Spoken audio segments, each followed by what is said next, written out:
వాడాలోని శంఖచక్రాలు పట్టుకుని సిద్ధంగా నిలబడి ఉంటానయ్యా. పడుకుంటే లేచి బయలుదేరడం కష్టం కదా, ఎవరికైనా, దేవుడికైనా.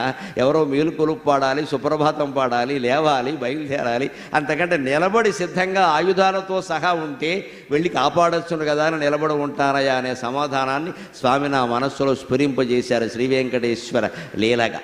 లేవో కూర్చున్న రత్నపీఠ శతముల్ శ్రీ వెంకటేశ ప్రభు ఏ వేళన్ గజముల్ కుచేలు రుధువుల్ కృష్ణల్ నిన్ను పిల్తురో రవాయంచని భక్త రక్షణకు చక్రంబూని నిల్చుంటివో నీవే మాకొక మార్గదర్శి విసుమా నీ లీలలిట్లుండునా.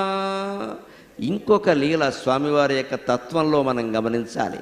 ఎప్పుడూ దర్శనం గొప్పది అని ఏదో చేసుకుని వెళ్ళిపోవడం కాదు.